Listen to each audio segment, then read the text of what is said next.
자, 우선 알킬결사스 산화 반응부터 설명드리도록 하겠습니다. 방향적 고리에 연결된 알킬 치환체의 경우 KMNO4와 같은 강력한 산화제에 의해서 산화 반응이 일어나 카복실산으로 전환이 될 수 있습니다.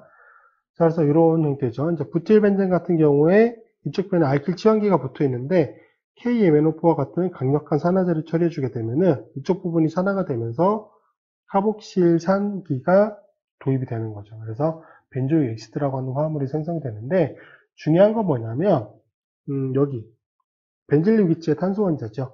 그 벤질류기치의 탄소 원자에는 최소 한 개의 수소 원자는 반드시 결합이 되어 있어야 돼요. 왜? 방향적 고리에 직접 연결된 탄소 원자가 3차인 경우, 3차인 경우는 수소 원자가 결합되어 있지 않은 상태거든요. 그 경우는 산화 반응이 일어나지가 않습니다. 그래서 이렇게 탄소 원자에 지금 모두 알킬계로 연결되어 있고 수소 원자가 존재하지 않죠. 이 경우는 KMNO4를 처리해줘도 반응이 일어나지가 않습니다. 그래서 중요한 거는 이쪽 부분에 반드시 수소 원자가 최소 하나는 결합이 되어 있어야 된다. 그 점 확인해 두시고요. 자, 두 번째로 이제 알킬 결사슬의 치환 반응인데 알킬벤젠 화합물을 라디칼 게시제 존재하에 MBS와 반응시키며 벤질리 귀치 수소 원자가 Br로 치환된 화합물이 생성이 됩니다. 요건 이제 전형적인 라디칼 치환 반응 메커니즘으로 진행이 되고요. 벤질릭 탄소, 여기 라디칼이 되겠죠. 못합니다. 라디칼 중간체는 공명 구조를 통해서 안정화가 될 수 있죠. 즉 벤질류 기치의 라디칼 스페이스가 존재하면은 방향적 고리 쪽에 파이 전자를 이용해서 공명 안정화가 가능하다. 당연히 그렇기 때문에 그 부분에 대한 선택성이 높다. 그렇게 기억해 두시면 될 것 같습니다. 자, 그래서 이런 형태죠. 프로필 벤젠 같은 경우에 지금 MBS를 이용하게 되면은 지금 이제 과산화물로서 포록사이드가 존재하는 거죠. 요게 반응해서 Br 라디칼이라고 하는 화학종을 만들어내는 거죠. 요게 게시제가 되는 거고요. 자, 요게 이제 프로필 벤젠 화합물과 반응해서 이쪽에 수소 원자 하나가 Br로 치환된 형태의 화합물이 만들어지는 겁니다. 그래서 반응은 전형적인 라디칼 반응으로 진행이 되는 거니까 이 상태에서 지금 Br 라디칼 분자 하나가 여기 수소 원자죠. 그래서 Br 라디칼이 우선 생성이 된 게 이쪽 벤질릭 탄소 원자의 수소 원자와 먼저 반응을 합니다. 공격하고 이렇게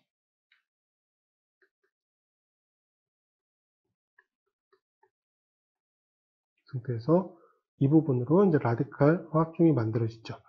요게 MBS와 반응을 하는 거예요. 그래서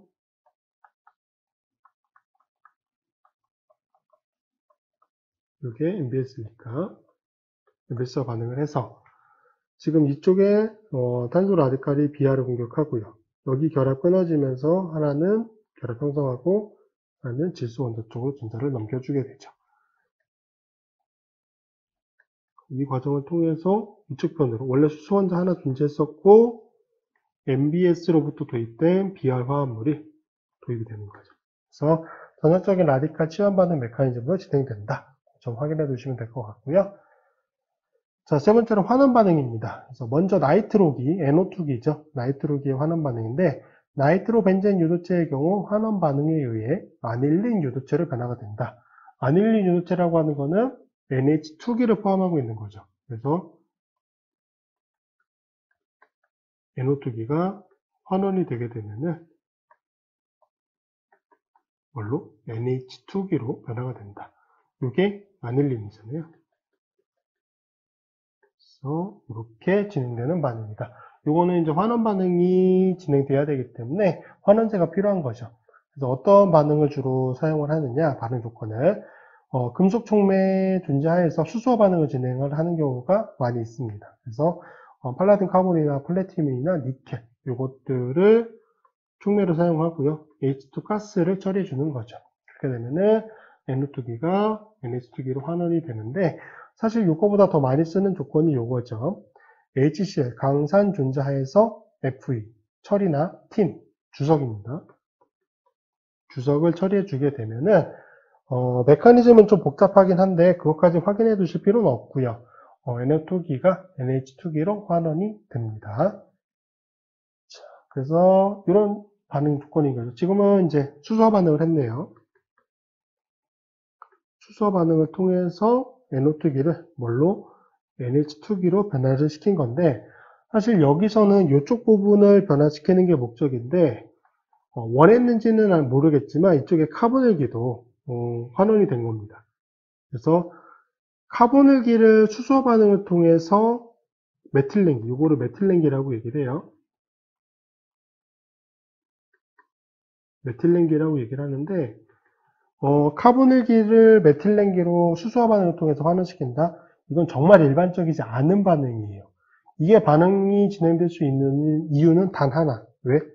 이쪽 변에 벤젠 고리가 붙어 있기 때문에만 진행이 되는 겁니다. 그래서 여기를 수소 반응을 통해서 메틸렌기로 변화시킨다? 일반적이진 않은 반응이다. 그 점 꼭 기억해 두셔야 돼요. 자, 두 번째로 카본일기 환원. 요거 바로 나오는 내용인데, 일반적으로 카본일기의 메틸렌기로의 환원 반응은, 메틸렌기가 CH2기잖아요. CH2기로의 환원 반응은 클레멘젠 환원이나 울프키치너 환원 반응을 이용하는데, 클레멘젠 환원 반응 같은 경우는 강산 조건이에요. HCl을 징크 아말감이라고 하는 이제 물질을 반응시켜서 얻어내는 건데, 요거는 메커니즘 알아두실 필요 없습니다. 금속계에서 진행되는 반응이기 때문에. 자, 울프키치너 반응은 NH2라고 하는, 이걸 하이드라진이라고 얘기를 하거든요. 하이드라진을 카보닐 화물과 반응을 시키고, 거기에다가 이제 연기 처리해주게 되면은, 울프키치너 반응, 메틸렌기로 변화가 되는데, 요거에 대한 메커니즘은 카보닐 파트에서 설명을 드릴 거예요. 어쨌든, 요 두 가지 조건, 클레멘젠 환원이나 울프키치너 환원 반응을 이용하면은, 카보닐기가 메틸렌기로 변환될 수 있다. 그 점 확인을 해두시고, 특이적으로, 아릴 케톤의 경우, 요게 아까 이거 있죠. 벤젠 고리에 붙어 있는, 요게 아릴 케톤이에요. 아릴 케톤의 경우는 팔라딘 카본을 H2 가스와 반응시키는, 즉 수소 반응 조건에서 촉매 수소 반응에 의해서 카본일기가 메틸렌기로 환원이 될 수 있습니다. 얘만 가능한 거예요. 얘만. 네, 기억해 두시고, 이런 거죠. 벤젠 고리에 붙어 있는 이제 아릴 케톤의 경우에는 이제 수소 첨가 반응을 통해서 메틸렌기로 변화가 될 수 있습니다.